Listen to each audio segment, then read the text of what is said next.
Hello class, this is Mr. Stapleton, your English teacher, reporting from his day off to teach you about something called TPCASTT. TPCASTT is a tool for looking at poems, for reading them, for really getting the meat out of the poem, for really understanding a poem, taking it apart step by step. So how does it work? TPCASTT stands for title, paraphrase, connotation, attitude, shifts, title again, and theme. So, start from the beginning. Ponder the title before reading the poem. I have a poem here to look at. It is called Stopping by the Woods on a Snowy Evening by a guy named Robert Frost, former poet laureate of the U.S. Actually spoke at John F. Kennedy's inauguration, very famous poet, one of the most important ones in American history in the 20th century. So, title of the poem is Stopping by the Woods on a Snowy Evening. I'm going to think about that. Now, how does that title feel to me? I think it sounds peaceful. I think he's walking through the woods and he's stopping. He's resting. It sounds like there's a snowy evening, so there's probably going to be sitting down, maybe looking at snow. It's evening, so it's dark. I imagine it sounds like it might be isolated wherever it is. So I'm going to ponder the title. Title reminds me of being on my own, enjoying the calmness of a dark night, and, you know, having a moment of peace on a chilly, dark, a chilly evening. So the title seems peaceful. I get a sense of tranquility. I'll stop there. So the next step is to paraphrase the poem. So first, to paraphrase is to put it in your own words, so let's look at it. Whose woods these are, I think I know. His house is in the village, though. He will not see me stopping here to watch these woods fill up with snow. So far, there is a man traveling through the woods. He is alone. Or so I'm guessing, because he's stopping there. I know the guy who owns the woods won't see him, so he has a sense that no one's going to see them, I'm feeling from this first line, perhaps. He just wants to stop and look at the snow. I think he just wants to rest and look at the snow.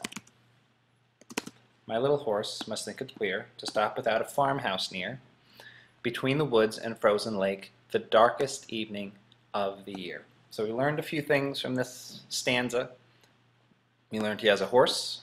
The horse is a little confused because he's just stopping in the middle of nowhere. So we know this guy's in the middle of nowhere. There's no farmhouse nearby. They're by a frozen lake, and it is the darkest evening of the year. So it's a very dark night,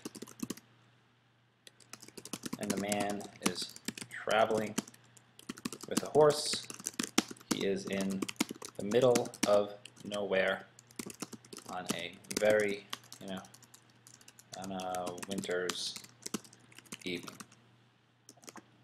He gives his harness bells a shake, still talking about the horse, to ask if there's some mistake. The only other sound's the sweep of easy wind and downy flake. So right now the horse is confused that he's stopping here. It is a quiet, peaceful night with a gentle wind. This stanza seems a little different. These woods are lovely, dark, and deep. Just a description of what we've seen so far. But, whenever you see but in a poem or in any writing, that's a word that targets you. Something's about to change in the next sentence. So let's put that in bold. I have promises to keep. So he has somewhere to go. We know there's somewhere to go and miles to go before I sleep. And it's very interesting, he repeats that last line twice. And miles to go before I sleep. He's bringing attention to this line somehow by repeating it twice. Who knows why? Maybe we'll get back to that. He enjoys looking at the woods, but he has obligations. He's got somewhere to go, basically. So connotation. Connotation means to look beyond the literal meaning. So literal means what's written down. It means beyond what's just here. Beyond, there's a man traveling through the woods, he's got a horse. Because people don't write a poem just to say, I was walking through the woods with my horse, it was nice. Especially Robert Frost. He's a famous poet. He got famous because he has meaning to his poems. He has some kind of higher purpose to writing this. So let's see what that is. One way to do this, let's look at some of the images that are repeated. We see snow, frozen. We see a lot of things about what is cold. We see a lot of things pointing to how dark it is. A lot of, repeated again, dark, deep woods, isolated, it's peaceful, it's calm. And again, repeated, important repeated line. And miles to go before I sleep. And miles to go before I sleep. So I'm going to take a stretch here, and maybe you can help me out by thinking about this. What is lovely, dark, and deep? What do these woods represent? Do they represent more than just a forest? And we have some hints here.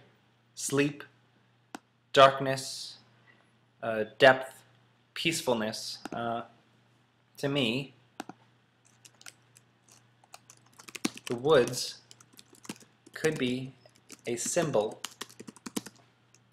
of, help me out here, it's dark, it's peaceful, it is like sleep. I'm going to say death. Death is also something that is peaceful, that is very different from life, when life can be difficult at times, life can be a struggle. And here he is, he's traveling through the woods. It's a cold night, it's a dark night. He's probably having a struggle passing through these woods, and he sees, I can stop here and find peacefulness someday, but not now. And that was what I'm saying is beyond the literal meaning, beyond what's written. Could be a symbol of death. Death can seem peaceful, but we have to keep living. Promises to keep. What does that mean? Maybe we have people who need us. We have obligations. We have things to do on this earth before we can stop, rest, find some kind of eternal peace beyond life. Go to the next step, let's call it.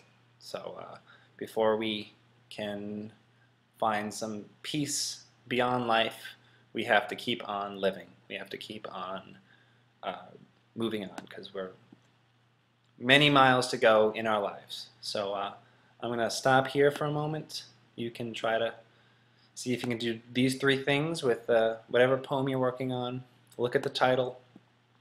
Try to paraphrase it, and look for meanings beyond the literal. Look for, if there's something in there, does that mean something beyond what is written? Work on that. Thank you very much. I'll be back.